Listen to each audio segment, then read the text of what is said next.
Hi, welcome back to my channel. Today I'll be reviewing the Grunge Tarot.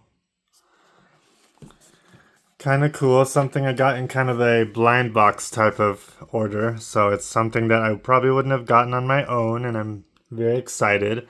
I did these 4 decks that I got. I gave myself 24 hours with them, or one afternoon and one morning, I guess. Not quite 24 hours, but just to kind of get a feel for them. So I've looked at them a little bit. Here we have the word grunge itself means dirty or scruffy. It refers to a genre of unfiltered rock music, which adapts perfectly to the esoteric symbolism of tarot cards. It's got a little peek at some of the cards on the different sides, right? Okay. So this is the first one that I have that is actually this drawer kind, which I do like. I think that's kind of neat. Something a little bit different, right? This is a very sturdy, nice box. Nice guidebook. And now here, this was actually inside of another box. But I decided to open that box and then open the tuck box. I don't really feel like doing that each time, so I just took the tuck box out and put this just in like that. You can see here the back, very odd with that eyeball and then just 4 speakers. It is a reversible pattern design. And I feel like this is pretty sturdy. Okay. People like to kind of do this, don't they? It will be a little bit, it's still straight, but I don't know. I don't worry about that too much. I feel things are made to use, So if they get use out of them, then that's just what I got it for. So anyway, I already looked at this a little bit here. I really enjoyed in this guidebook that there's some like music cues. Oh, look at that. The 5 of Wands, one of my favorite cards. I don't think this one happens to have a music cue on the 5 of Wands, but some of them do have a little title, which yesterday, because I wanted to, the other ones are not in order anymore, but this one I just kind of kept in order for this walkthrough to kind of have it be very linear, I guess. I don't know. Anyway, some of them do have like here for instance, Mother Love Bone's song Chloe Dancer. See, and then you can take a listen to that while you're doing your reading or whatever. Yesterday I think it was this one here.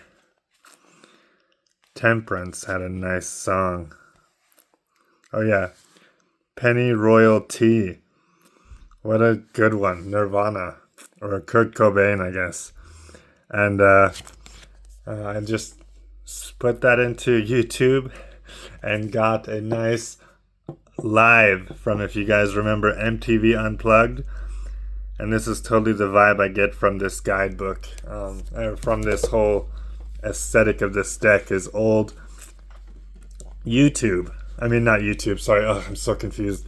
Old MTV, right? It looks very much to me like Daria, Beavis and Butthead, or even The Head, I think is what it was just called. It's just some guy with some gigantuous head, and inside the head is an alien. And I don't know, it was all kind of like this kind of feel. And anyway, I enjoyed the song very much. Gee, my mouth is so dry already, I don't know.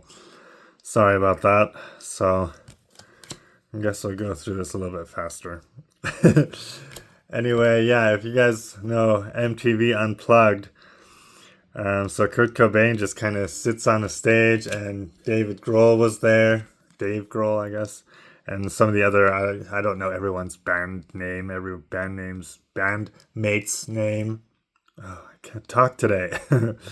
But he goes ahead and does this unplugged version of this song, just him and his guitar, right? Dave Grohl and the other guys kind of go take a break or something, And then when he's done, he just lights up a cigarette and yells at some guy to shut up. So very raw, very cool, very nice.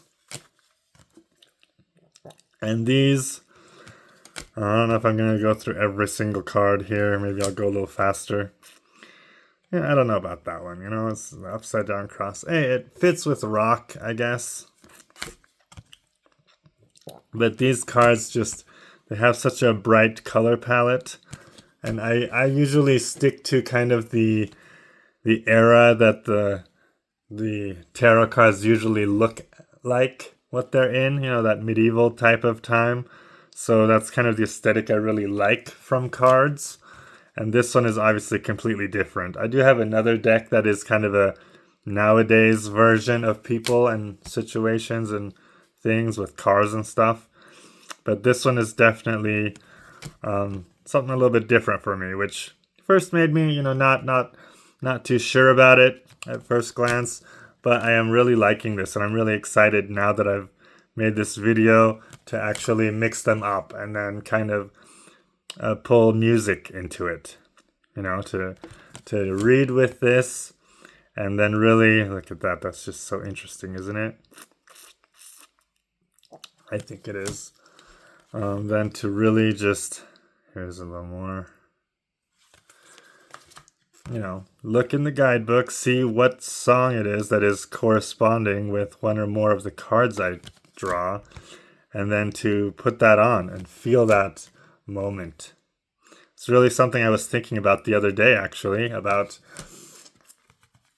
you know, cards being able to evoke feelings and to have these different colors, these different art styles, really, you know, are an experience. But then I thought, well, you can't really do more than that as far as the other senses. But this shows me that, yes, you can. You know, you can write it in there if you can think of a song for each card. Like I said, it doesn't have a song for each card, but it does have a song for probably half of the cards, if not a little more.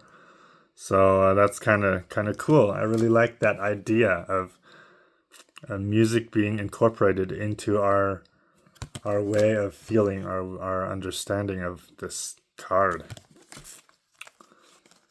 And then kind of trying to go faster. You know, they're just very interesting looking cards, aren't they? They have a really cool style. You know, how would you incorporate the other ones? I mean, we have hearing, smelling, tasting. I guess you could make scratch and sniff cards. Would that work? I mean, you have to have 78 different sniffs, right? Different smells, which I guess would be ridiculous to come up with, and even more ridiculous to have all of those. I mean, these cards are all right up next to each other, right? To have all those smells just on top of each other. And then you try to scratch one to know. I guess that's just not really gonna work. That wouldn't make any sense. So I guess sound is the last one. I mean, I guess I did think about a recipe book that has tarot, you know, tarot, like kind of like a recipe card catalog, right? You flip through and it has your recipes. So maybe that's, I mean, I have so many ideas now that I'm almost done with my first tarot deck. I'm like, you know, I really want to keep making more. So I have all these different ideas, which, you know, it depends on if we get there. This first one is already just so much learning for me on how to do these kind of things. You wouldn't think it'd be so complicated, huh? But hey, that's why not everybody does everything that they dream up, right? Because a dream is much easier than reality, than doing it, than going through the work.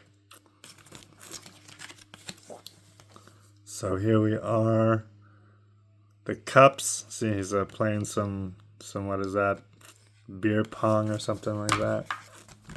This really is the aesthetic. You can really see this grunginess in every one of these cards, I feel like. It really translates well for someone that has that feel, that aesthetic. Now, I do love rock music, but I don't know that I am so much of this grunge type of person, so. But I am very excited to start using this deck and see what it tells me, what it teaches me about myself. So anyway, that's going to be that from this one.